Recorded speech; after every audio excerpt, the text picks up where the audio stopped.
Over the time हमारे यहाँ oral system था, रिटन सिस्टम नहीं था हमारे यहाँ। तो आज भी किसी भी गांव में चले जाइए आप, किसी पुराने से पुराने गांव में चले जाइए, और जब ये सूर्य ग्रहण या चंद्र ग्रहण पड़ता है तो उस गांव में, क्योंकि हमारे यहाँ जो ट्रांसफर हुई नॉलेज दादी नानी से बहू से ऐसे करते करते हुई, और क्योंकि ओरल होता था तो उसमें गड़बड़ नहीं होता था। रिटन में जरा सा, उर्दू समझते हैं ना आप लोग, कुछ कुछ उर्दू में नुक्ता होता है, नुक्ता, डॉट को नुक्ता बोलते हैं। तो एक उसका वर्ड है वो सेम होता है, उसका आकार सेम होता है, सिर्फ नुक्ते का मामला होता है। अगर उसमें नुक्ता ऊपर लगा दो तो वो खुदा कहलाने लगता है, और नुक्ता उठा के नीचे लगा दो तो जुदा हो जाता है। तो कहानी यह है कि एक छोटा सा नुक्ता अगर ऊपर से नीचे हो जाए तो खुदा जुदा हो जाता है। तो वो इसलिए रिटन फॉर्म में नहीं था। तो आज भी आप किसी नानी दादी से जाके पूछें तो जब ना ये बेचारे अंग्रेज आए थे और ना ही दुनिया की कोई दूसरी साइंस थी, वो दादी नानी परदादी अपने घर में बहू से सुबह की आज सूर्य ग्रहण है, बहू खाना बना के उससे पहले ही खत्म कर देंगे। उसके कॉन्शियस में हो सकता है कि वो साइंटिफिकली नहीं प्रूफ करवा रहे, लेकिन वो जो बात कह रही है वो सही कह रही है। तो हम बहुत साइंटिफिक लोग हैं, हमारा पूरा जन्म से लेके अंत तक सब कुछ साइंस है। हाँ, ये हो सकता है कि एक लंबे समय तक हम लोग कई जगह गुलाम बने, दूसरे लोग आए, उन्होंने अपनी सभ्यता खो दी, तो धीरे धीरे धीरे धीरे हम बहुत सारी चीजों का साइंटिफिक जवाब नहीं दे पाते। जितने भी शिव हमारे शिवलिंग हैं, ज्योतिर्लिंग हैं, आप चले जाएं तो ये रेडियो एक्टिव की जो लाइन जा रही है उसी के ऊपर बनी। इसलिए शिवलिंग की उस रेडियो एक्टिव को कंट्रोल करके उसको किस तरीके से उसका रेस का इस्तेमाल करते, इसलिए उस पर लगातार दूध और पानी डालते हैं। अब कोई आ जाए वहां से बॉम्बे में जो रोज रंग बदलते हैं, वो कह देगा शिवलिंग पे दूध डालना बेकार है, लेकिन बकरे को काटना अच्छा है। तो ये फालतू का आर्गुमेंट है। उसकी साइंटिफिक वैल्यू जब तक आप नहीं समझेंगे तब तक इस दौर में आप किसी को मजबूती से जवाब नहीं दे पाएंगे। तो नेशनलिज्म में बहुत सारी बातें हो सकती हैं। अब हमारे यहां छत्रपति शिवाजी जो हैं, पूरा महाराष्ट्र से लेके तमाम लोग उनको अपना हीरो मानते हैं, लेकिन कमाल यह है कि मैं जिस विश्वविद्यालय में पढ़ा वो प्रोफेसर अभी जिंदा हैं और बड़ा नाम है, क्योंकि लेफ्ट में तो पैदा ही बड़ा होता है आदमी, छोटा तो होता नहीं। डिग्री साथ लेके आता है अपने, आप डिग्री दिखाते रहिए, आपकी डिग्री कोई पूछेगा नहीं, क्योंकि वो तो अल्लाह मियां डिग्री दे के भेजते हैं उनको। तो वो हमारे यूनिवर्सिटी में हैं, उन्होंने हमको भी पढ़ाया। उन्होंने मॉडर्न हिस्ट्री की किताब लिखी है। अब मॉडर्न हिस्ट्री की वो किताब, जितने बच्चे यहां बैठे हैं, आप में से जो भी आईएएस पीसीएस का एग्जाम देगा, अगर आपके पास मॉडर्न हिस्ट्री का पर्चा है आपको, तो उस किताब में जो लिखा है वही आपको लिखना पड़ेगा। अब सोचिए कि आपकी पर्सनालिटी कितनी कंट्राडिक्टरी होगी कि आप छत्रपति शिवाजी महाराज को एक बड़ा वॉरियर मानते हैं, राइट? लेकिन इरफान हबीब की मॉडर्न हिस्ट्री की किताब में लिखा गया है कि Shivaji is a mountain rat. अब आप लाख कुछ कर लें, धरना प्रदर्शन कर लें, लेकिन किताब तो है आज की भी डेट में ना। लेकिन आपको अगर पास होना है और मॉडर्न हिस्ट्री, तो आप कितने भी राष्ट्रवादी हो, कितने भी शिवाजी से प्यार करते हो, लेकिन अगर पास होना है तो झूठ लिखना है ना। तो ये पर्सनैलिटी का कितना क्लैश कि जो नहीं है वो लिखना पड़ रहा है एक पास होने के लिए, और जो है उसको बोलने से। तो आज भी बहुत सारी ऐसी चीजें हैं। और जब समाज थोड़ा जागता है, तो मेरे इस 10-12 साल के दौर में मैं आपको एक छोटी सी बात बताता हूं। मैं मुंबई गया हुआ था और मुंबई में मैंने बहुत स्पीचेस दी। तो ऐसे ही एक सभा थी, रात में 1-2 बज गए थे। तो मुझे एक बिटिया आई और एक 8th क्लास की सोशियोलॉजी की किताब उसने मुझे दी, और मैं मराठी जानता नहीं था। तो उसने बताया कि सर इसमें ऐसा ऐसा लिखा है, तो मैं आधी बात नहीं समझ पा रहा। तो मैंने किसी से कहा क्या कहना चाहती बताइए। 8th क्लास की किताब महाराष्ट्र स्टेट की स्कूलों में पढ़ाई जा रही है सोशियोलॉजी की, और मराठी में कमाल का उसमें खेल हुआ, क्योंकि जो लोग इंचार्ज थे वो वहां लोग हैं, आजकल जेल में है वो। उसमें क्या लिखा हुआ था, मैंने जब हिंदी का उसका अनुवाद कराया, उसमें लिखा हुआ था भगत सिंह, राजगुरु और कुर्बान अली को फांसी पे चढ़ाया गया। यकायक उसमें कुर्बान अली घुस गए। अब आप मुझे बताइए, आप यहां बैठे हैं, मैं यहां हूं, और अगर ये 10 साल तक बात अगर नोटिस में नहीं आती, तो जो बच्चा अभी 10वीं से निकलेगा वो कहेगा आप झूठ बोल रहे हैं, हमें तो कुर्बान अली बताया गया है, सुखदेव गायब हो गया, उसमें से कुर्बान अली आ गया। तो ये हमेशा चला है। लेकिन आप उस दौर में हैं जब हम चिल्ला के बोले, कई बार बोले, तब जाकर के 8th क्लास की किताब में से वो सब। आपके बंगाल है, बहुत तरक्की पसंद है, सारा लेफ्ट वहीं पैदा हुआ है। वहां पे जो किताब पढ़ाई जा रही थी उसको भी कमाल की थी। उसमें क्या था कि रामा जो था वो बाहर से आया था। Rama comes from outside of India. पहले तो राम से रामा हुआ और फिर वो विदेश से आया था, जैसे कोई आदमी का अटैची लेके आ गया। तो ये छोटी छोटी चीजें आज के दौर में आपको चेक करनी पड़ेगी। इसमें कुछ भी हिंदू और कुछ भी मुसलमान और कुछ भी लेफ्ट नहीं है। जो करेक्ट है, जो ओरिजिनल है वो है, जो नहीं है वो नहीं। तो मैं आप सबसे बार बार यही कहता हूं कि जैसे भारत का संविधान है, तो भारत का अभी बात ये मैं वहां जहां बोल रहा था थोड़ी देर पहले, वहां भी मैंने बताया, भारत का संविधान जब पूरा तैयार हो गया, सब कुछ उसमें कंप्लीट हो गया, जो उसका रिटन फॉर्म था, तो अंबेडकर जी और doctor Rajendra Prasad, Ambedkar was the chairman of the drafting committee and Rajendra Prasad was the chairman of the constitution committee. अब जब ये सब कुछ तैयार हो गया, तो सोचिए कि जो उस वक्त के लोग थे वो कितने दूरंदेशी लोग थे, क्या उनका विजन था। उसमें जो भारत के संविधान की जो पहली लाइन है, फर्स्ट लाइन है, India that is Bharat, right. अब अगर आज आप पढ़ेंगे कि इंडिया दैट इज भारत, तो आपने भारत को देखा नहीं, तो आप इमेजिनेशन ही करेंगे ना कि भारत ऐसा होगा, भारत वैसा होगा। कुछ गलत भी कर सकते हैं, कुछ सही भी कर सकते हैं। इमेजिनेशन में तो बहुत सारी चीजें ऐसी आती हैं जो नहीं होती हैं। लेकिन आपके पूर्वजों में ऐसे लोग थे कि उन्होंने कहा कि इंडिया दैट इज भारत, तो इंडिया तो यह है, भारत के बारे में कैसे पता चले कि भारत क्या था। तो अंबेडकर जी और डॉक्टर राजेंद्र प्रसाद के बीच का ये कन्वर्सेशन है। उन्होंने कहा कि हमारे हजारों साल पहले गवर्निंग सिस्टम कैसा था, उस गवर्निंग सिस्टम के जो सिंबल्स हैं, अगर हम उसको इसमें डाल दें, तो भारत स्टेट के रिलेशन सेंटर के साथ कैसे थे, बिजनेस कैसे होता था, वो तमाम सारी चीजों पे हुआ।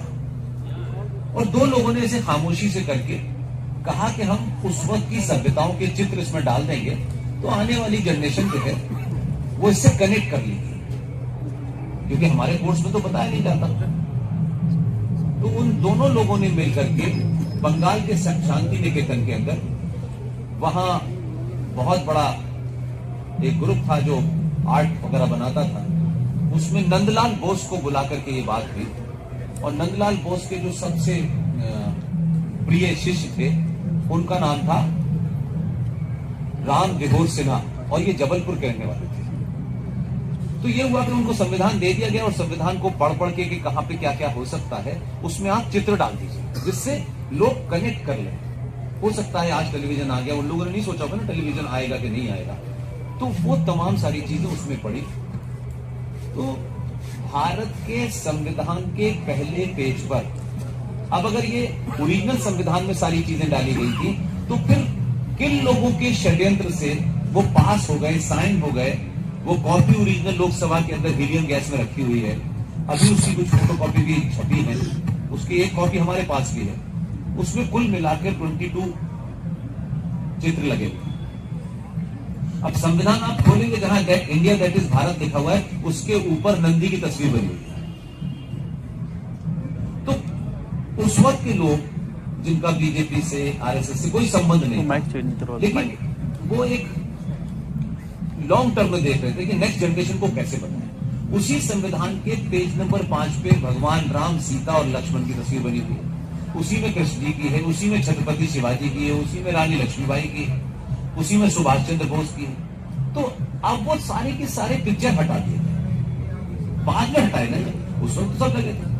तो अब क्योंकि हम वो उस मुहिम को चला रहे थे, तो पता चला कि जो अभी अभी नई पार्लियामेंट बनी है, तो उन्होंने क्या किया है, नई पार्लियामेंट में जितने एमपी थे सबको एक झोला दिया है, और उस झोले में ओरिजिनल संविधान की फोटोकॉपी लगा दी है।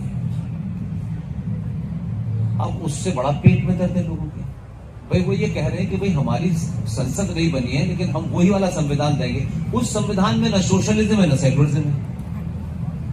तो अब ये कह रहे हैं इन्होंने हटा दिया है भाई, वो उसमें वही कॉपी छपाई है और उसमें सारी तस्वीरें लगी हुई है। तो अगर वो नंदी की तस्वीर कहां से ली गई है, वो नंदी की तस्वीर इस समय जो बनारस में विष्णु शंकर जैन और हरिशंकर जैन जो मुकदमा लड़ रहे हैं, तो आप सोचो कैसा टेम्पर हुआ है। उस जगह का नाम है ज्ञानवापी मंदिर। वो ज्ञानवापी मस्जिद हो गई है। ज्ञान का मस्जिद से क्या संबंध है?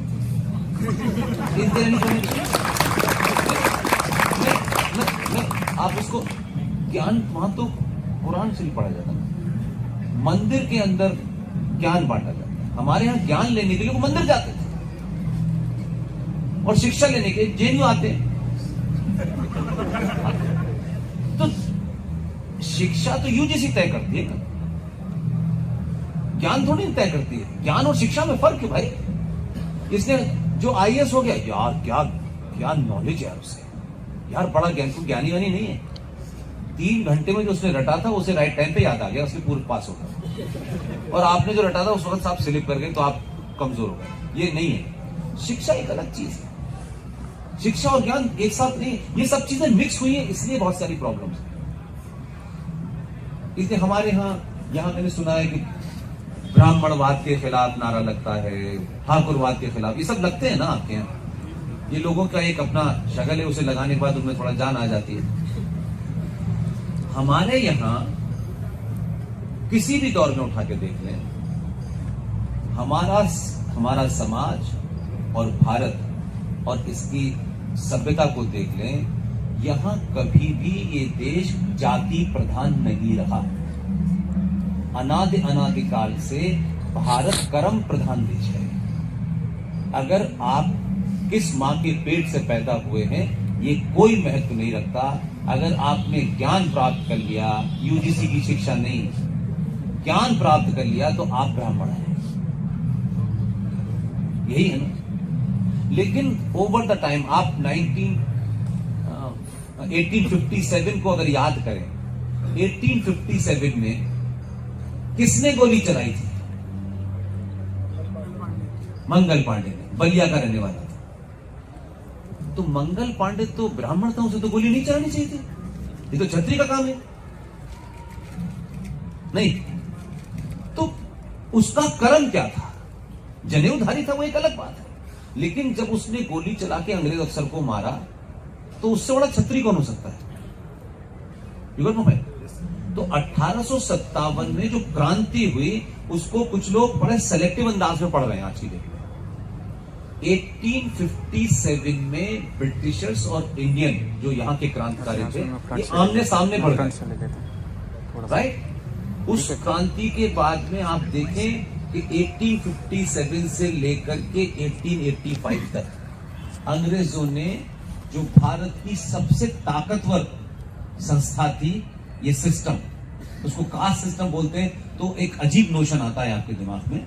उस पूरे सिस्टम को चलाने के लिए जो सिस्टम था उसको धीरे धीरे ब्रेक करा। और इसी दौर में कास्ट सेंसस हुए कि नहीं हुए? और उस स्ट्रेंथ को ब्रेक करने के बाद आखिर में लास्ट क्या हुआ कि 1885 के अंदर कमाल का देश है, एक ब्रिटिश ऑफिसर जो वहां की सीक्रेट सर्विस में काम करता था, he was appointed as collector of, ये मैनपुरी के पास जो मुलायम सिंह का इलाका है, क्या है जगह वो? एक और जगह इटावा। वो इटावा का कलेक्टर था। और ये सारी चीजें तय करके कि ये दोबारा सिचुएशन ऐसी ना हो कि हिंदुस्तानी और अंग्रेज आमने सामने हो जाएं, तो हिंदुस्तानी अगर 100 मिलकर दौड़ा लेते तो ब्रिटिश साम्राज्य उखड़ जाता। वो पोजीशन थी। उन्होंने क्या किया कि उस कलेक्टर को वहां भेजा एक एजेंडे के साथ। उस कलेक्टर ने हिंदुस्तान के अंदर जो यहाँ के लोग थे उसमें तलाशा कि कौन कौन अंग्रेजी ज्यादा लोग हैं, जो अंग्रेजी बोलते हैं और शाम को विशेष किस्म का पानी भी पीते हैं। उन सबको ढूंढा, बाकायदा ये लंबी एक्सरसाइज चली। और उसके बाद जो लोग अंग्रेजी बोलते हैं, बहुत ज्यादा नेशनलिस्ट नहीं है, बहुत ज्यादा क्रांतिकारी नहीं है, वो स्टेब्लिश क्लास थी, उन लोगों का एक क्लब बनाया, लाइक माइंडेड लोगों का, कि भाई इन लोगों से बातचीत हो। 1857 में वो देख चुके थे, क्योंकि अंग्रेजों की इतनी स्ट्रेंथ नहीं थी कि हिंदुस्तानी अगर पत्थर मारते तो वो भाग जाते, उनको मालूम था ये। तो उन्होंने जब ये क्लब बनाया तो ये इंडियन नेशनल कांग्रेस, जिसका आज की डेट में जो अध्यक्ष है, जो आलू से सोना बना रहा था, उस वक्त सोचिए कि उसका अध्यक्ष A.O. ह्यूम था और बाद में 5 अंग्रेज इसके अध्यक्ष रहे। और उसके पीछे एक ही मंशा थी कि ये इंडियन नेशनल कांग्रेस के नाम से जब भी कोई कन्फ्रंट्रेशन, आमना सामना ब्रिटिशर्स का और क्रांतिकारियों का होगा, तो बीच में कांग्रेस एक मीडिएशन का काम करेगी। आप मुझे बताओ, दुनिया में कोई ऐसा आदमी हो कि जिन्होंने हम पे राज किया, वही हम अपने आप से आजाद करने के लिए इंडियन नेशनल कांग्रेस, भाई अब इसे हमें बाहर निकालने के लिए हमने बनाई है, लेकिन वो चल रही। और वही इंडियन नेशनल कांग्रेस चलते चलते जब यहां पहुंची, तो आप सोचो कि क्लासिक है इसमें घटनाएं कुछ कि आपको याद होगा, और ये नटवर सिंह की किताब है, और नटवर सिंह जीवित हैं, और नटवर सिंह जवाहरलाल नेहरू के सेक्रेटरी थे। बाद में इंदिरा गांधी की हुकूमत में वो फॉरेन मिनिस्टर भी रहे और फॉरेन वो भी रहे, आपके पाकिस्तान में हाई कमिश्नर भी रहे। जीवित हैं और ब्रिलियंट आदमी हैं। उन्होंने 2 चीजें बड़ी अच्छी बताई उसमें। 1961 में एडविना माउंटबेटन, चचा की दोस्त, वो कहीं इंडोनेशिया के किसी टापू पर छुट्टी मनाने गए थे और वहां उनकी हार्ट फेल होने से डेथ हो गई।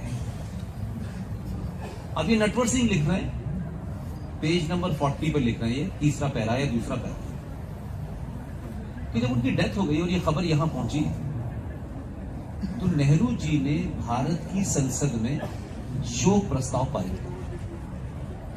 भाई वो लोकसभा की मेंबर नहीं थी, राज्यसभा की मेंबर नहीं थी, तो जब वो सदन की मेंबर नहीं थी तो फिर उस किस बात के लिए उनको शोक प्रस्ताव पाया। लेकिन बहुत सारी ऐसी दोस्ती होती है जो सार्वजनिक नहीं की जा सकती। तो उस वक्त ये हुआ। और 79 की घटना, जब जेपी का पूरा मूवमेंट पूरे देश में चल रहा था, याद है जेपी आंदोलन शताब्दी 11 से जब वो निकल के आए थे, तो उस वक्त जेपी बीमार थे और काफी समय तक 2 बार उनके डेथ की खबर भी आ गई, क्योंकि रेडियो था, टेलीविजन नहीं था। तो जेपी की भी डेथ हो गई 79 में। अब 79 में जनता सरकार थी, लेकिन अंदर सिस्टम क्या था, 79 में आयरिश रिपब्लिकन आर्मी नाम की एक ग्रुप था, जो वहां इंग्लैंड से कुछ पोर्शन को अलग करने के लिए युद्ध लड़ रहा था। IRA का नाम आपने सुना होगा। वो सब बहुत ही स्ट्रांग लोग थे। तो एडविना माउंटबेटन के पति 79 में IRA के उस इलाके के अंदर किसी बोट पर बैठ करके, एक टूना मछली होती है जिसे खाने से उनको लगता था फायदा होगा, तो वो पकड़ रहे थे और IRA वालों ने उनकी बोट के नीचे बम लगा दिया और धमाका हुआ और उनकी डेथ हो गई। ठीक है सर। भारत से 2 नेवी के फ्लीट यहां से वहां गए और अंतिम सलामी देके आए। भारत आजाद। और जेपी को भारत की संसद में श्रद्धांजलि नहीं दी गई, ये कहते हुए कि भाई ये। ऐसे ही अपडेट और वीडियोस के लिए भारतनाथ को लाइक, शेयर और सब्सक्राइब करें। बेल आइकन दबाना ना भूलें।